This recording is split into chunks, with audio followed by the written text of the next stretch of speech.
ئەمڕۆ هاتین بۆ کۆبوونەوەکردن لەگەڵیان وەکو نوێنەری لیستی برایەتی کەرکووک سەبارەت بە هەموو ئەو بارودۆخەی کە کەرکووک پێاتەیە پەڕێت بارودۆخی ئیداری و ئەمنی و عسکەری و کێشەی زەویزار و شێوازی چارەسەرکردنی ئەوەی گرنگ بوو لێرەدا ئێمە تاکیدمان لەسەرەوە کردەوە کە حیوارات و مفاوەزاتمان بەردەوام بێ و بەدوای باشترین چارەسەرا بگەڕین بۆ ئەوەی سەرجەم ئەم جومگانەی دەسەڵاتەکان کە باسم کرد بگەینە سیغەیەکی تەفاهم و تەوافقی لە نێوان پێکهاتەکانی کەرکووک بە تایبەتی کورد و تورکمان کە زۆر ڕابردوومان هاوبەشین لەگەڵ یەکاوە داهاتوشمان بە یەکەوەیە و ئینشاءالله حیوارات و گفتوگۆ و دانیشتەکانیشمان بەردەوامە بێ.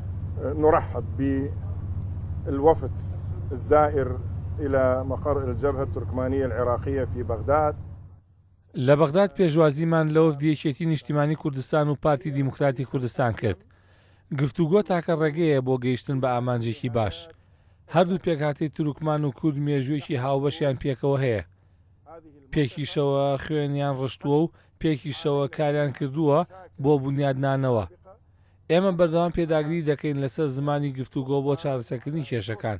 ئەوەش لای بەرەی تورکمانی بۆتە پرەنسیپ بۆ پێکەوە ژیانی ئاشتیانە. هیچ گومانمان نییە کە ئێمە تەنیا یەک دوژمنمان هەیە، ئەویش داعشە.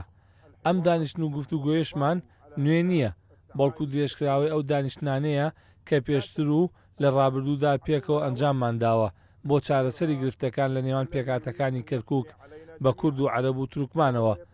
جەختمان کردەوە لەسەر بەردەوامیدان بە گفتوگۆ و پەیوەندیەکان بۆ گەیشتن بە چارەسەری کێشەکان لەسەر ئاسی کەرکووک. اقتصادية سياسية أن تستمر في أي إدامة حكمها إذا لا يوجد هنالك تعاون مع مكونات الأخرى. لذلك هذا اللقاء ليس بلقاء جديد وإنما